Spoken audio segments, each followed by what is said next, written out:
What's going on, noobs? I am Rory, the Perpetual Noob, and welcome to the final Hollow Knight boss discussion. It's been a long road, and I thank you all for being here on this absolutely incredible journey. Today, we'll be talking about the absolutely true, absolutely final boss of Hollow Knight. Absolutely. The Moth with a Grudge. Absolute Radiance. The Absolute Radiance, also referred to as Absrad, is a completely optional boss, even from a percent completion perspective.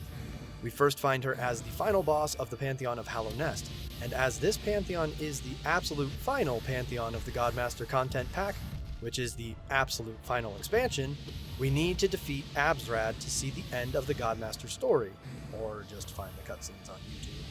Please see my Pantheon of Hallownest guide for more about how to access and get through everything in the Pantheon of Hallownest to reach Absolute Radiance.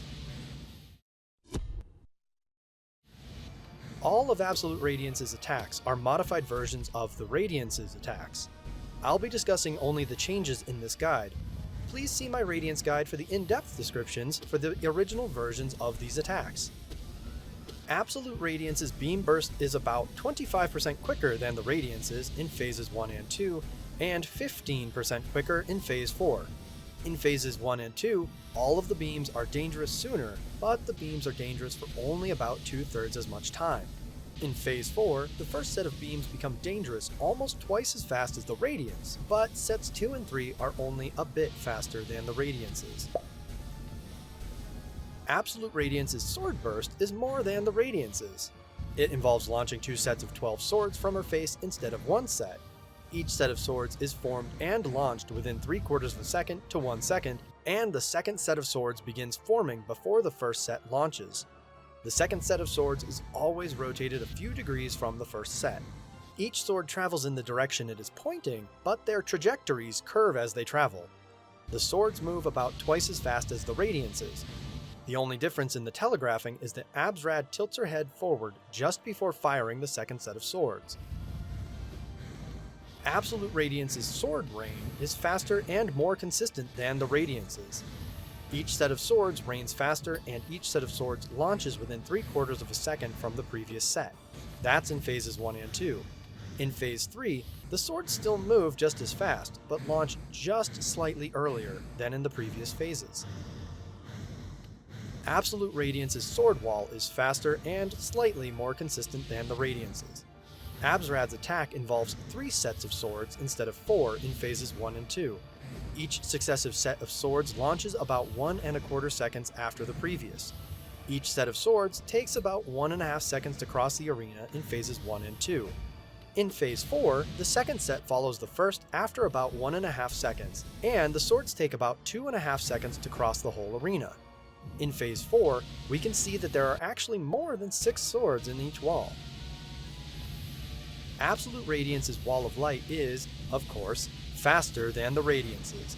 In Phases 1 and 2, it will traverse the arena in a little over 2½ seconds. In Phase 4, it takes about 3¼ seconds. Absolute Radiance's Orb attack is faster and trickier than the Radiance's. The visuals for this attack are a little fancier too. The first orb is summoned in about 3/4 of a second, and all subsequent orbs are summoned 1 second after the previous. The entire orb attack is about 50% faster than the Radiance's. The tricks come from the fact that Absrad can summon 3 or 4 orbs. Sometimes there will be a visual glitch where it looks like maybe 2 orbs are spawning at the same time. The fake orb will show only a few Dream Essence bits for a short time. And there is another visual glitch where an orb will disappear, but will still be tracking us and be dangerous for a short time, up to at least 1/4 of a second. Absolute Radiance's spike floor is more volatile than the Radiance's, with spikes spawning every 6 to 8 seconds rather than the Radiance's 7 to 8. Absolute Radiance's Big Beam is, say it with me, faster than the Radiance's. The tiny warning orange beam flashes only 3 times before widening into the dangerous big beam, so we only have about ½ a second of warning. A big beam is fired about every second. Absolute Radiance has a new-ish attack all her own, the Orb Barrage. This attack occurs only in the new final phase, Phase 6. It's like an orb attack in nearly every way, except it never stops, asterisk, and orbs are summoned every 2 seconds instead of 1. The orb barrage ends when we defeat Absolute Radiance. So you've defeated every other boss in the Pantheon of Hallownest and ascended to the highest heights of Godhome to fight Absolute Radiance. Don't die on the final phase. But seriously, this fight can feel overwhelming. Absolute Radiance attacks almost relentlessly and sometimes stacks attacks on top of each other. So an important tactic of this fight is to... In addition to attacks coming from all over, Absrad teleports around the arena every 2 to 2.5 seconds, except in phases 3 and 5. Her beam burst, sword burst, and orb attacks disrupt this pattern because Absrad does not teleport during those attacks. Thankfully, Absolute Radiance deals no contact damage. What a nightmare that would be. But the only part of her we can damage is this. This fight has 6 phases. In Phase 1, we have the single large platform, and Absrad has every attack but the spike floor, big beam, and orb barrage. After we've dealt 400 damage to Absrad, she enters Phase 2, which adds the spike floor to everything else. After we've dealt another 450 damage to Absrad, she enters Phase 3, which splits the spike floor at each end of the arena. Absolute Radiance stays in the middle of the arena, and the sword rain continues until Absrad's taken another 300 damage. Then she falls to the floor, and void tendrils try to drag her down, but she teleports upward. Small platforms form above us, and it's just a couple quick jumps up to start Phase 4. In Phase 4, Absolute Radiance loses her sword rain and spike floor attacks, but keeps every other attack she had in Phase 2. Now there are several small platforms unevenly distributed throughout an even larger arena, with only the void to catch us if we fall. After we've dealt another 750 damage to Absrad, she teleports upward, again. Soon we see a big beam fire from above, signaling that we have entered Phase 5. Shortly after, platforms to the left and right disappear, leaving us the only option to go up. Phase 5 is an ascent, jumping from narrow platform to narrow platform, dodging big beams the whole way while the void continues to rise with us. Once we reach the 2 tiny platforms and Absolute Radiance, we enter the 6th and final phase. In Phase 6, there is only the 2 platforms, the void below us, Absolute Radiance teleporting around, and the orb barrage. After we have dealt 300 more damage to Absrad, she will teleport to the center of the arena, stay there, and continue the orb barrage until we strike her one last time with our nail, and it must be our nail, to officially end this monumental fight. This fight can be a lot, and after getting through the rest of the Pantheon of Hallownest, we can be very stressed and/or exhausted by the time we start this fight.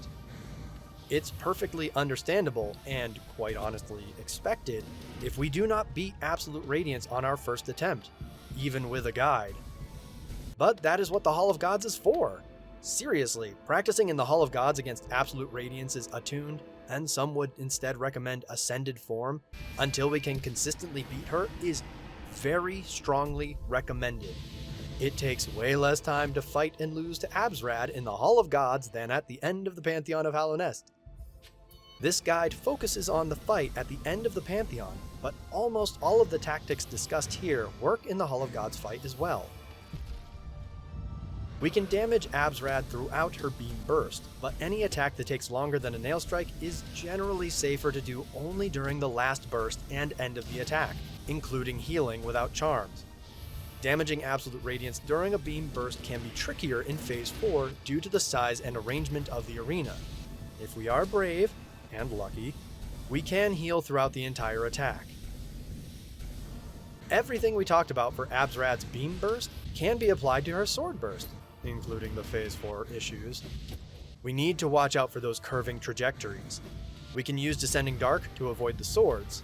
Healing works almost exactly as it does with the beam burst, though the curving trajectories can make healing far away a bit less safe. During Absrad's sword rain, dodging the swords is paramount. Absrad teleports during this attack, making trying to damage her a second priority. We can move laterally within the large gaps, but only vertically when swords are next to each other. Nail strikes are quick damage we can get when dodging the swords, but we need to be careful because without the charm's steady body, we will be knocked back a little if we hit a sword. The spells all have their uses during this attack, with Abyss Shriek and Descending Dark being useful throughout, and Shade Soul best towards the end. Same with the Nail Arts, with Great Slash good throughout, Dash Slash in certain situations, and Cyclone Slash at the end.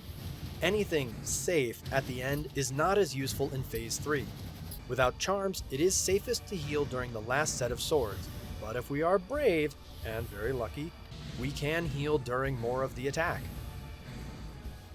Absolute Radiance's Sword Wall is one of the trickier attacks to mitigate, especially in Phase 4. Absrad starts another attack before all of the walls are gone, and she teleports at least once during this attack. We can navigate through walls a number of ways: short, medium, or long circle jumps through the gaps, dash through the gaps, pogo on the end of a sword, double jump, shadow dash, or descending dark through a wall. During this attack, we can damage Absrad with whatever we want, provided we time it in between walls and/or utilize the gaps in the walls. Also in Phase 4, thanks to the walls moving slower, we have to adjust our jumps. We can heal without charms during this attack, but we need to be healing on the opposite side of the arena at the start of the attack and/or getting walls with gaps at our level. To safely mitigate the Wall of Light, we have to Shadow Dash or Descending Dark through it. I recommend getting through the wall as soon as possible because Absolute Radiance will start another attack once the Wall of Light reaches the middle of the arena. This next attack could even be another Wall of Light, with the previous wall disappearing at the middle of the arena. Mitigating the Wall of Light with Shadow Dash is trickier in Phase 4 thanks to having only small platforms to stand on. I prefer to end up back on the platform I started from, but it is just as viable to end up on another platform. No matter the phase, prior to the wall reaching the middle of the arena, we can damage Absrad however we want. After the wall crosses the middle though, we need to be ready for whatever attack is coming next. If we are on the opposite side of the arena when a Wall of Light spawns, we can heal without charms. Absolute Radiance's Orb attack is a bit of a scramble. Orbs move quickly, are very agile, can come from just about anywhere in the arena, especially in Phase 4, and they can last long enough to still be active while another attack occurs. Don't forget that there could be 3 or 4 orbs, and we have those random visual glitches to worry about too, especially that dangerous invisible orb glitch. It's best if we can lure orbs into the floor and platforms to destroy them as quickly as possible. We can also Shadow Dash into orbs to destroy them once they have been active for at least half a second. Absrad does not move during this entire attack. Any attacks we can do while still avoiding orbs is best. Abyss Shriek and Cyclone Slash are safer to use towards the end of the attack. Healing without charms during the attack is only possible, maybe, in Phase 4. It is possible to heal if we destroy the last orb quickly and the next attack takes a moment to start up. Mitigating the spike floor can be done a few ways. Avoid them, pogo on them, Descending Dark into them, or get hit by them for 1 mask of damage. If we hit the spikes, either with our body or Descending Dark, they will disappear and reappear when their spawn timing says to. This means that if we make the spikes disappear as soon as they form, we can have a completely safe floor for 6 to 8 seconds. No matter what we choose to do with the spikes, Absrad will still attack with everything she had in Phase 1. In Phase 3, the spikes come back almost immediately after we hit them.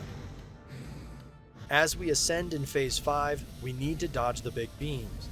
As we ascend higher, the beams become more accurate at tracking and predicting us, so we can try to bait them to fire away from where we need to go so we can climb safely.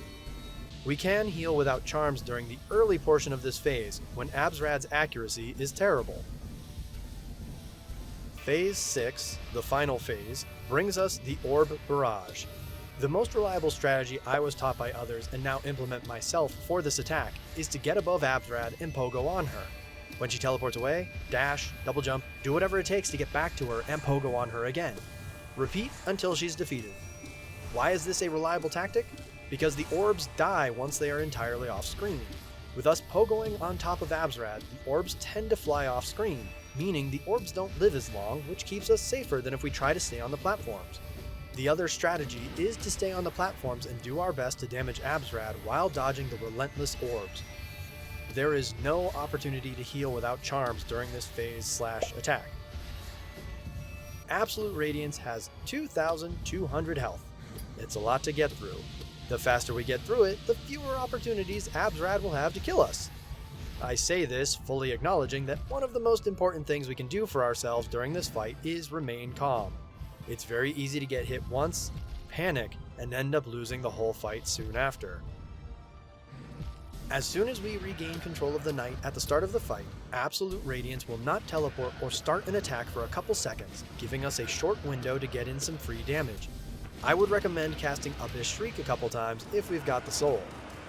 Phase 1 has the most floor to work with for mitigating Absrad's attacks and for us to find safe healing spots.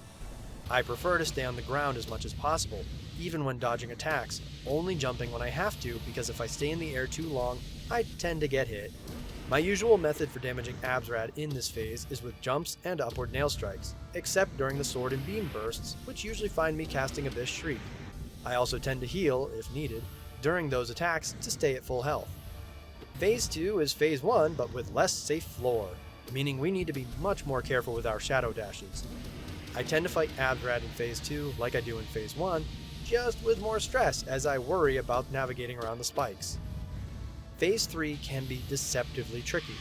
Sure, we have a static split spike floor and constant sword raining, but the constantly shaking screen can make it tricky to navigate the swords. I use Phase 3 to refill my soul gauge, using only nail strikes against Absrad. Between Phases 3 and 4, we have a lot of time to heal. Enough time to heal 6 times without charms. We have time while and after the Void Tendrils try to take Absolute Radiance. We have even more time on this platform before the Void forces us into Phase 4. Phase 4 is arguably the trickiest phase of the whole fight. Gotta love not having a floor! We can chase down Absolute Radiance as she teleports around the arena, getting damage in as we go, especially if we can integrate the movements necessary to dodge her attacks into our paths from platform to platform. There is a glitch in this phase, at the time of this recording, if we get ourselves above and off the screen during this phase. The game thinks we've moved on to Phase 5, and the Void will consume the screen, slowly but completely killing us. If Absrad ever teleports to the platform we are already on, striking with our nail is a good start until we know what attack is coming. Then it is probably time for Descending Dark to stay safe, or maybe Abyss Shriek. My preferred method of handling this phase is to stay on the bottom platform and wait for Absrad to come to me. I may move to the other neighboring platforms if she appears there, but I do not go further than that. If she appears at the top of the arena, I will double jump and cast Abyss Shriek. But for the rest of Phase 4, I stay right there on my platform. The sword wall aligns like it did in Phases 1 and 2. All of the platforms generally keep me safe from orbs.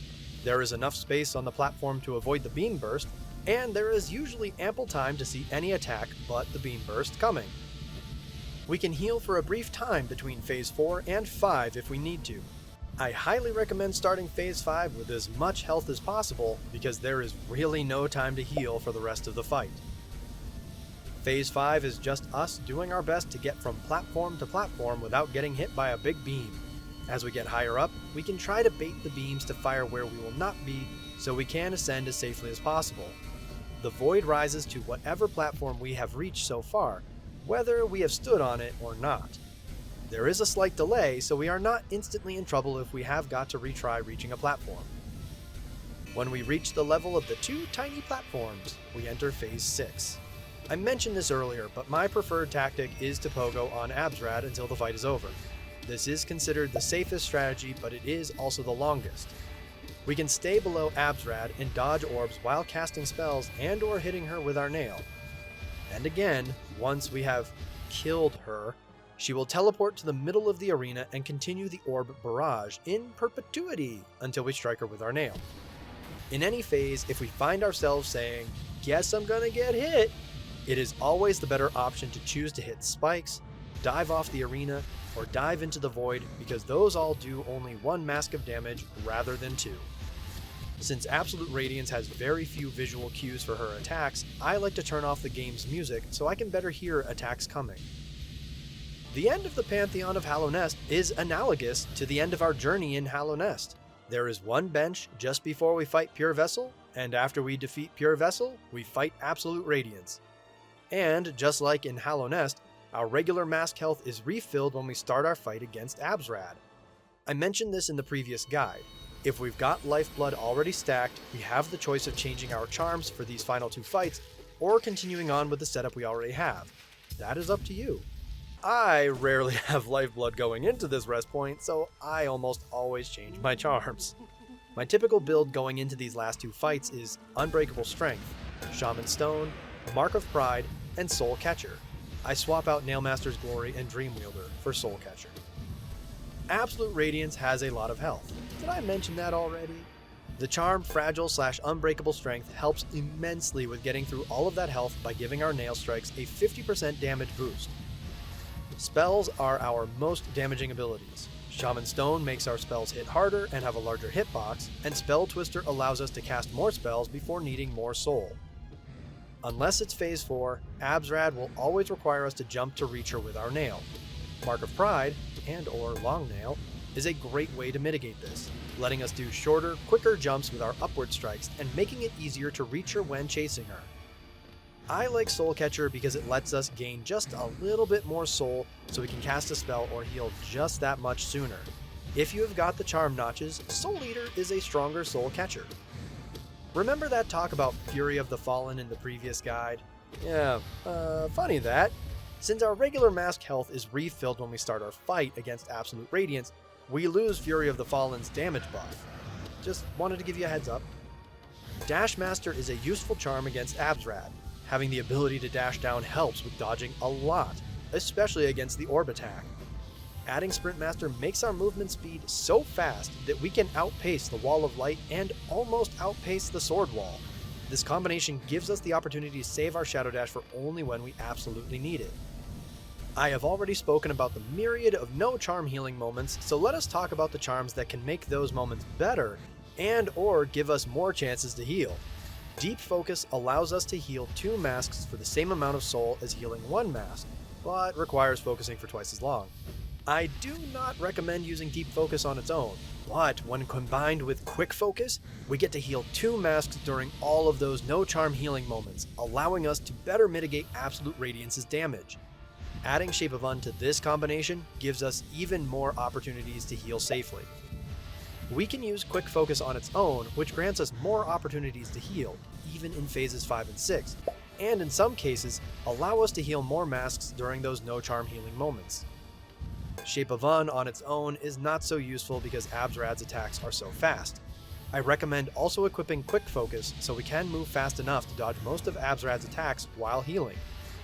If 9 masks is too little health, we can use Fragile/Unbreakable Heart to give us 1 more hit's worth of health. If we do not want to worry as much about using Soul to heal, we can equip Hive Blood to help us mitigate Absolute Radiance's damage. Yes, she does 2 masks of damage, but Hive Blood will automatically heal 1 mask back over time, effectively turning Absrad's double damage into normal damage. We can equip Joni's Blessing to boost our total health by up to 5 more masks.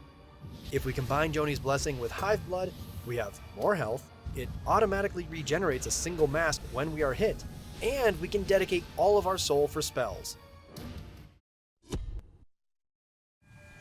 Here we are. We have done it. We have embraced the void. Also the achievement for completing the Pantheon of Hallownest. With the final nail hit, we shatter our vessel and return to the void. Absolute Radiance cannot escape now. The void surrounds everything, and the Shade Lord rises up to obliterate Absolute Radiance. With the Radiance, that ancient and mortal enemy of the void, gone, the Shade Lord returns to the Godseeker.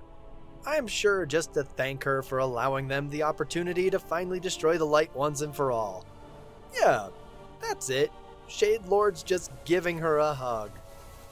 I mean, she did ultimately get to meet the God of Gods, and that's what she's been asking for this whole time, right? Though, seriously, no kink shaming. The Godseeker sounds like she wants to be stepped on, and I think she's getting what she wants.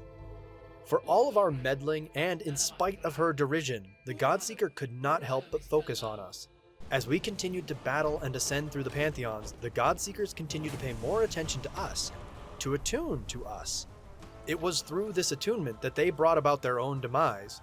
Through our connection to and unification with the Void, the Godseekers' focus on us awoke and called the Shade Lord to God home.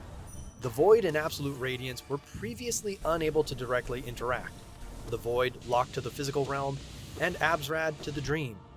But thanks to our creation, the Godseeker's own obsession with attuning through battle, and our ability to kick butt, this was almost a foregone conclusion.